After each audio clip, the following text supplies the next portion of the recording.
Good morning! It's a wonderfully murky, miserable Sunday morning in March. I've headed north because the weather looked marginally better up here. Not much, but it is a perfect day for waterfalls. And I've come back to a location I last visited about 3 years ago to see if I can find different compositions and to see if my post-processing will help the final images. I'm really pleased with the ones I got here. I think I came in autumn. It was around about October 2018, I think. So I know the conditions down there are not going to be as good in terms of the fact we won't have autumn coloured leaves or anything like that. But hopefully with the amount of rain we've had recently, we should have quite a decent flow. In fact, I think I can hear it from here. So I'm going to wrap up warm because it's 7.5 degrees, but it feels bitter. I'm going downhill, so hopefully I'll be a little bit sheltered. And we'll see what we can come up with.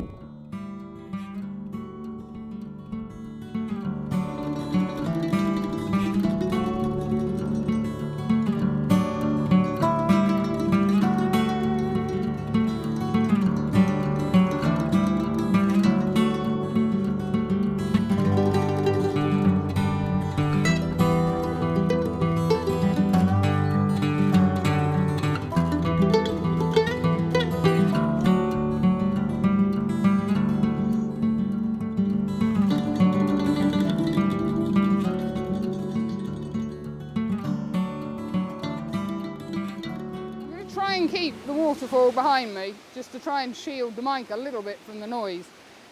There's a fair old flow going on down here, as you can see, and it was incredibly slippery getting down here. I was going to record the walk down. I'll just see if we can turn you around. I don't know if you can make out the rocks that lead up and around the corner. It's not too steep, but my God, is it slippery. And I have to confess, yeah, I did almost fall over, and unfortunately I've gone down on my bad wrist. I want to try and get up there a little bit. There's a lovely little fall down here. I seem to recall shooting that one before, but I'm going to be very limited simply by the slippiness of the rocks. But there's a fair old spate coming down there, and I love the staggers. I think it's great. We're in that sort of shoulder period where winter isn't quite certain that it's finished and spring isn't quite certain that it's begun. So we've got very little greenery. We've still got the moss. The trees are all bare, so it's going to be quite a stark image. Hopefully the processing style will soften everything a little bit. Give it, excuse me, I've got hairs in my face.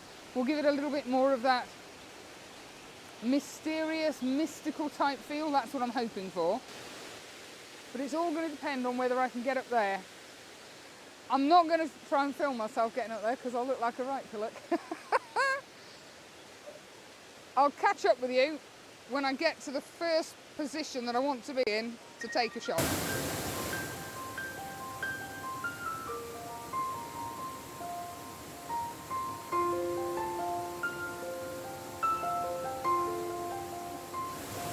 I'm afraid you're going to have to live with the noise on this recording because that waterfall is noisy as hell. And I'm standing with my back towards it to help shield it, but I'm going to have to turn around in a minute, so get ready. I gave up trying to jump up. With my wrist the way it is, I'm just not strong enough to pull myself up. So I left my bag down there, walked back up the hill, and then slipped and slid down a second track to this higher level. Now, I've got my first composition. I'm going to try and show you just a second. Now, I've gone portrait orientation for this one. And I've got this fall coming in around about top left, coming down, swirling round, and then these two falls down here, leading out the bottom right. Now I'm shooting on the 17 to 55. And I am at 17mm, and I've come back as far as I can. I'm trying to cut out, just tilt that up. I'm trying to cut out the sky because it's bland and bleh. The 17mm is making it really tight around here. Now I bought the other day a Tokina 11 to 16mm to replace my 10 to 20. Now I've had a love-hate relationship with the 10 to 20. I can't stand the damn thing. So I've finally bitten the bullet and got a Tokina. It's an f2.8 11 to 16mm, so I think I'm going to bang that on. I could just do with being 2mm wider, I think, and I can't go any further back, because if I go further back I'm not going to be able to see what I'm shooting. And I'd also like to do one in landscape orientation to get this rock here, I'm sure you can see what I'm pointing at, and a bit more of the greenery surrounding it, because it all helps to tell the story. Filter wise, the only filter I've got on is the polarizer to help take the reflections off the water. I want the water really dark. I'll probably emphasize that a little bit in post with a bit of burning. I'm shooting at 1/3 of a second, I believe, f10 and 1/3 of a second, and that's it, nice and simple. I'm getting a bit of motion in the water. I haven't gone for totally smoothed out water. I went for f10, excuse me, was it f10 or was it f13? I had a fiddle, excuse me, f10, because I wanted front to back sharpness. I'm not that close to the first fall, but obviously the rear fall I wanted to be relatively sharp as well. So I'm going to swap the lens out and have a play with the new one. I say new, it's second hand to me. It's about 160 quid, I think. So yeah, I'm relatively pleased with that. But as I say, it's just a little bit too tight on the left-hand side and the right-hand side. I want a bit more of it in. Oh, where you gone? So I'm going to have a little play and see what I can come up with. I like that Tokina. It's giving me perfect sharpness, front to back, just a little bit of fall off as we get to the top right corner, but I'm not worried about that at all. Every time I swap landscape to portrait, I have to change my settings. I don't understand it, and no one's been able to explain it to me. So if you know, give us a shout, pop a note below. I've changed my settings to f8, 6 seconds, and I've put the 6 stop on, because down here we have a little swirl going on, and we like little swirls. Only a little swirl, but what I didn't notice was the sun had broken through the clouds up there, so I got a little bit of light leak. Luckily I noticed it when I checked the image. There was a band on this tree, so I ended up just standing with my hand at the side of the filters, just there, just to shield it. It's gone behind the cloud again now, so we're okay. In fact, I think I can probably get away with 10 seconds on that now the light's gone in. But yeah, I'm quite pleased with that lens for a first try. Let me just have a quick look at this image. Oh. Yeah, there are definitely blown highlights, but I think they're recoverable in post. I'm not too worried about them. With this sort of dynamic range, where you have, oh, you disappeared there. You have really dark areas and then really light areas, you're always going to struggle. I could stack them, but I don't want to. I'm not into making life difficult for myself in post. I'm now going to have a nosy round for another composition. If you come here, you need to be so careful. It's obviously been ridiculously wet. The rocks are slippy in themselves. They've got green algae on, which makes it slippy. They're covered in leaves, which makes it even slippier. So it really is a case of walking around like Aunt Daisy. Baby steps, making sure one foot is secured before you move the next. And I'm taking my camera off the tripod, then moving the tripod, then taking the camera off the tripod, figuring out where I want to stand to get my composition, putting the camera down, bringing the tripod over, and then popping the camera on the tripod, whereas normally I just walk around with the camera on the tripod. But I really don't fancy losing it here. This is a fabulous place. Fabulous. Fabulous.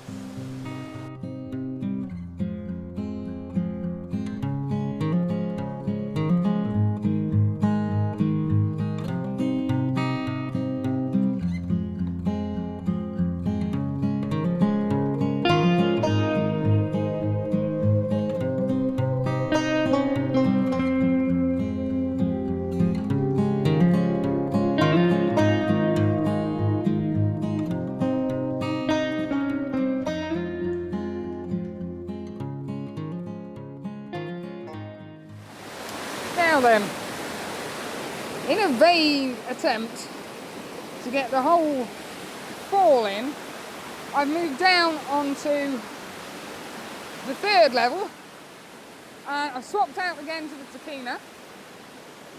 I'm not 100% convinced that I actually like the composition, and I do need to get the wide angle filter holder for this. Let's just pull that back. I'm trying to get as much of it in as possible. The one thing that does irritate me slightly is the tree. I'm trying to position it so I don't get any of the fall coming down the right hand side of the tree. It's just coming out of the left, because with a little bit coming in on the right hand side, I just think it looks messy. And I'm also trying to exclude the sky. There's a little bit of filter encroaching, but I think we'll get away with that. Right, so I am with 12 and a smidge millimetre focal length. Focus that. There's not enough contrast. Ah, that's better. Right. So I've reverted to purely the polarizer. Let's get that so I can see what I'm doing. Better. The sun has now decided to really come in there, so I'm just going to hang on for a few seconds, I think, and wait for that to die off a bit. Whilst I fiddle with the polarizer, I think that's about right. And I don't want to use a filter, so I'm going to F13. 1/13 of a second. I'm just going to shield that. I'm on a 2-second timer delay. 1/10 of a second. Yeah, we've got some light coming in. The greens are starting to pop. The tree's standing out nicely. And because I haven't got the 6 or the 10 stop on, we've got a little bit of motion in the water. Just fiddle with that. Ah, that's it. The sun's gone in again.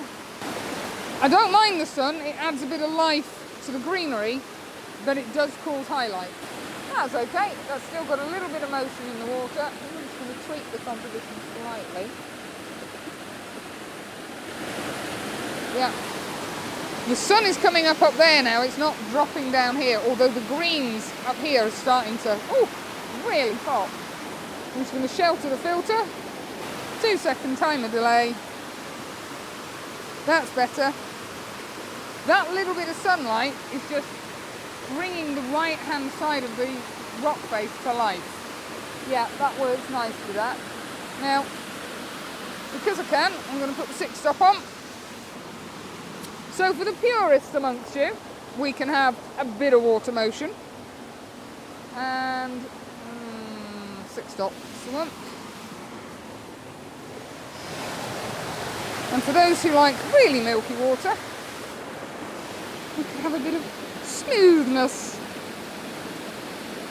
And by the way, you're filming straight into the sun, so I've no idea if you can see me.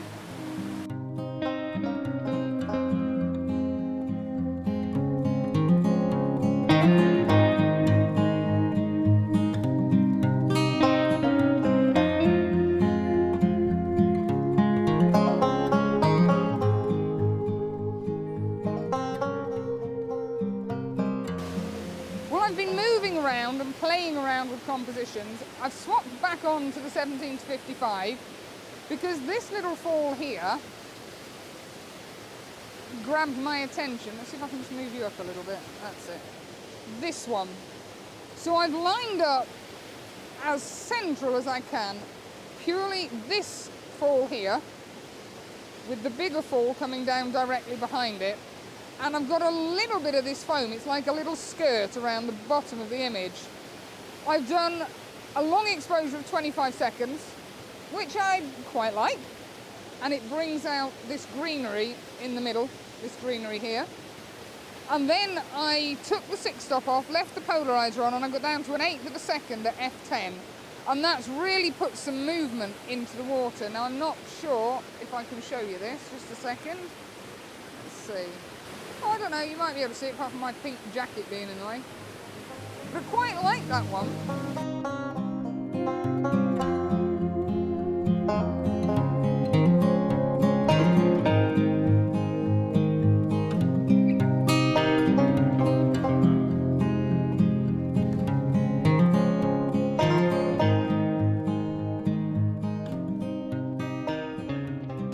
Well, I went down onto the lower level, but as I got there, 3 families turned up.